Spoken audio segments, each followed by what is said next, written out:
రాష్ట్రాల ఎన్నికల ఫలితాలు సాధారణ గెలుపోవడంలో కథ కాదు. ఇవి దేశ రాజకీయ భవిష్యత్తుపై పెద్ద ప్రశ్నలు లేపుతున్నాయి. ఇది బీజేపీ ఎదుగుదల లేక ప్రాంతీయ పార్టీల కొత్త రీఎంట్రీనా? ఒకవైపు చూస్తే పశ్చిమ బెంగాల్, అస్సాం, పుదుచ్చేరిలో బీజేపీ ప్రభావం పెరుగుతోంది. ఇది కేవలం ఎన్నికల గెలుపేనా లేక దేశంలో మితవాద రాజకీయాల పెరుగుదలకు సంకేతమా? మరోవైపు తమిళనాడు, కేరళ ఫలితాలు పూర్తి భిన్నంగా ఉన్నాయి. కేరళలో ఎల్డీఎఫ్ ఓటమి కాంగ్రెస్ కి కొత్త ఊపిరి ఇచ్చిందా లేక ప్రజలు మార్పు కోరుకున్నారా? ఎందుకంటే ఎల్డీఎఫ్ ప్రభుత్వం సంక్షేమ పథకాలతో ముందుకు వెళ్ళింది, కేంద్రంతో పోరాడింది. అయినా ఓటమి ఎందుకు?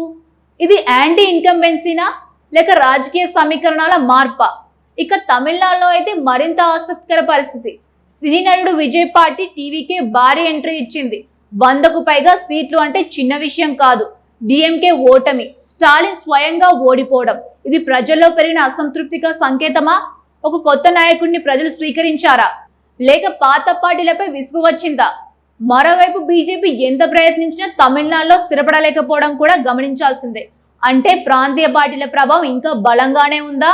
ఇక పశ్చిమ బెంగాల్కి వస్తే టీఎంసీపై అవినీతి ఆరోపణలు, పాలనపై అసంతృప్తి.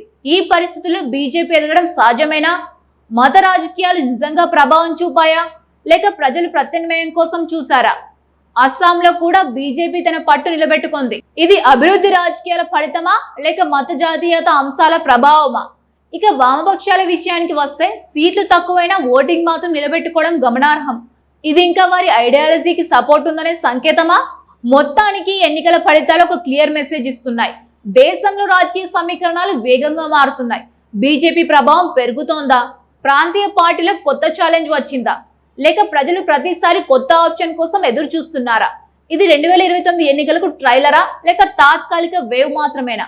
మీ అభిప్రాయం ఏమిటో కామెంట్స్ లో తప్పకుండా చెప్పండి. Tandava news. For more updates, like, share and subscribe.